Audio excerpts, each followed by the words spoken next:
Vamos lá, meus amigos. Marcelo Antunes aqui, conversando com vocês sobre união estável. Agora veremos conversão da união estável em casamento. O que é isso?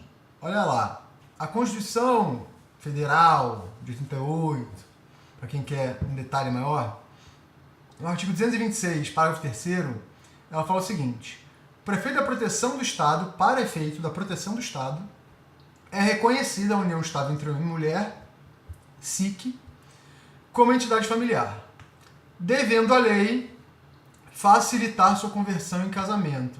Então, olha lá, a lei deve facilitar, a lei ordinária deve facilitar a conversão da união estável em casamento. Por quê?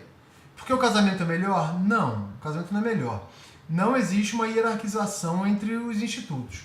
Mas, de qualquer forma, o casamento, ele confere uma segurança jurídica muito maior do que a união estável aos conviventes ou aos cônjuges. Então, beleza. Então, a lei deve facilitar seu mandamento constitucional. Qual é o local do pedido? Aonde que eu vou pedir para que haja conversão da minha união estável em casamento? Aonde? Em qual cartório do registro civil? Sempre cartório do registro civil. Não vou pedir isso para o juiz, não. É para o cartório do registro civil.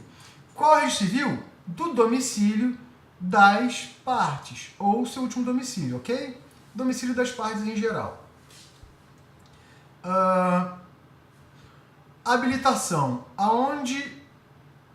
Quer dizer, na verdade, aonde não? Não vou explicar a habilitação aqui para vocês não, que vai demorar muito. Habilitação deixa para outro momento, mas é igualzinho no casamento.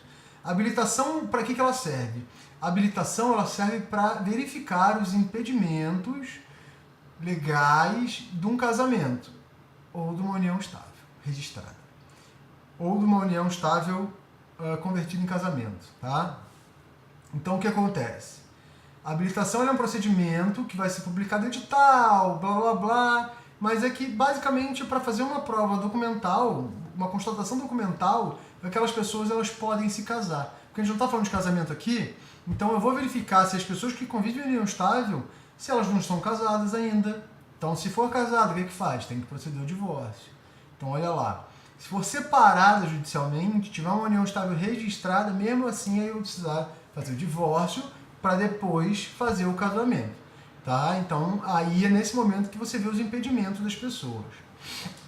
Então, igualzinho ao casamento. Habilitação igualzinho ao casamento. Depois, uma hora, a gente faz uma aula só sobre habilitação aí. Quem quiser, manda e-mail pra gente aí, comenta que a gente faz aí. Bom, celebração. Precisa de celebração na união estável, na conversão da união estável para casamento? Sim ou não? Não. Na verdade, não. Não precisa, nem é regra.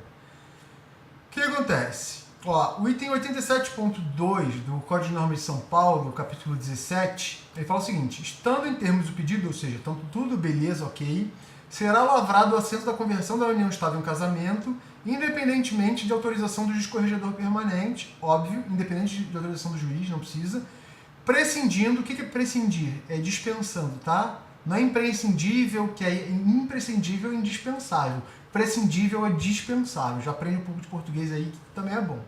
Prescindindo o ato de celebração do matrimônio, ou seja, não é necessário, na verdade, nem em regra vai haver a celebração do matrimônio. Vamos lá. No meu cartório tem gente que, a maioria das pessoas, já fiz algumas conversões de união estável, eu sou registrador civil também, com atribuição notarial, ou seja, eu faço registro civil e faço escritura pública.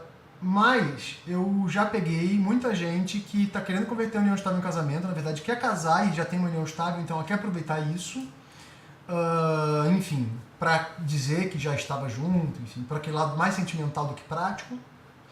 E ela quer, sim, que tenha uma celebração, que haja uma celebração. Como é que eu faço? Eu, particularmente, como os códigos de normas eles dispensam a celebração e não falam nisso, o que eu faço? Eu pego o requerimento por escrito das duas partes, obviamente, pedindo uma celebração, e aí a gente marca com o juiz de paz, tem esse custo mais do juiz de paz, que é muito barato, que é R$27, R$30 em Minas Gerais, para que haja essa conversão da união estável em casamento. Porque, na verdade vai virar um casamento, tá? A união estável é mais fácil de conversão em casamento do que o próprio casamento, porque ela não vai precisar também da celebração. Então, na verdade, a celebração ela faz o seguinte, ó. Enquanto sem a celebração é de ofício, a gente chega lá a qualquer hora da tarde, qualquer hora do dia útil lá que a gente está fazendo o registro de casamento, da conversão da união estável em casamento, em qualquer momento que a gente não sabe determinar, vai ser no momento que a gente assinar lá no registro civil, que a pessoa que lavrei o assento da conversão do casamento, aí é naquele momento que ela está casada. Mas quando tem a celebração, aí não. Quando tem a celebração vai ser no momento da declaração lá do sim entre as partes. Na verdade, ela vai virar quase que um casamento. Tá? Não tem nas normas isso, mas é uma analogia que a gente usa. Porque aí, já que a pessoa quer a celebração, quer fazer igual ao casamento, o que eu vou fazer, né? Então, a gente tem que fazer isso aí. Bom, a união estável, a gente já falou, ela é registrada no livro E, do primeiro subdistrito da comarca onde residem as pessoas e tal. E a conversão da união estável em casamento? Em que livro vai ser? Vai ser no livro E também? Não, gente, vai ser no livro B de bola. Por quê? Porque vai ser um casamento, tá? Então, os elementos especiais do assento de união estável são o seguinte: não indica a data da celebração, porque não tem, não indica o nome do presidente do ato, que é o nome do juiz de paz, e não precisa de assinatura do companheiro das testemunhas. Mas quando tem, sim, mas a regra é: conversão de união estável em casamento não tem celebração, tá? Vamos continuar. Adoção do regime de bens de casamento na conversão da união estável. Como que eu escolho o regime de bens na conversão da união estável em casamento? Meu amigo, você vai lá e vai fazer um pacto antinupcial. Eu já tinha... Olha lá, eu tinha uma união estável no regime da separação total de bens e eu quero usar esse regime. Então faz o pacto. Mas eu tinha uma escritura pública de convivência. Faz o pacto, porque sem pacto o regramento do casamento, diverso do legal, é nulo. Então, necessário fazer o pacto. Certo? Beleza? Então, sempre tem que fazer o pacto quando o regime for diverso do legal. Então, para quem tem união estável e depois vai casar, vai converter em casamento, vai ter que fazer 2 pactos. Na verdade, um contrato de convivência e outro pacto antinupcial. Bom, eu quero colocar no meu registro da união estável a data do início. Eu posso? Eu sei que dia foi. Eu sei que a gente começou a conviver no dia 7 de setembro de 2005. Não posso. Extrajudicialmente eu não posso. Eu só posso, atenção aqui, eu só posso colocar a data de início da convivência com uma sentença judicial reconhecendo a data. Ok? Em Minas Gerais, o Código de Normas de Direito Judicial, ele fala lá. Artigo 523 do Código de Normas de Minas. Para a conversão em casamento com reconhecimento da data de início da união estável, o pedido deve ser direcionado ao juiz competente, que apurará o fato de forma análoga à produção antecipada de provas do artigo 381 a 383 do CPC. Então, meus amigos, o juiz vai lavrar um mandado que será registrado ou averbado no livro B, tá? Então, não pode ter data da união estável na conversão do casamento, tá? E união estável de pessoas do mesmo sexo? Gente, não vou nem falar aqui, porque é exatamente igual. União estável de pessoas do mesmo sexo é exatamente igual a de pessoas sexos diferentes. Vamos lá, aqui uma questão para ganhar dinheiro. Uma questão para resguardar o patrimônio do seu cliente ou para o seu mesmo, tá? Então vamos lá. Tinha uma união estável, depois ela vem a ser convertida em casamento e o casamento vai ter um outro regime. Então a gente tem 2 regimes diferentes. Vamos enquadrar aqui na câmera, que é difícil. Opa, aqui. Regime assim e casamento assado. 2 coisas diferentes e incompatíveis. Sabe o que a gente faz? a gente vai fazer o quê? Para você resguardar seu patrimônio, você vai fazer uma partilha da união estável antes do casamento. Nem que essa partilha atribua aos dois, mesma coisa. Mas faça a partilha dos bens adquiridos na união estável e depois proceda ao casamento. Eu faria isso, não há impeditivo nenhum, tá? Inclusive, porque uma questão patrimonial ela é diferente da questão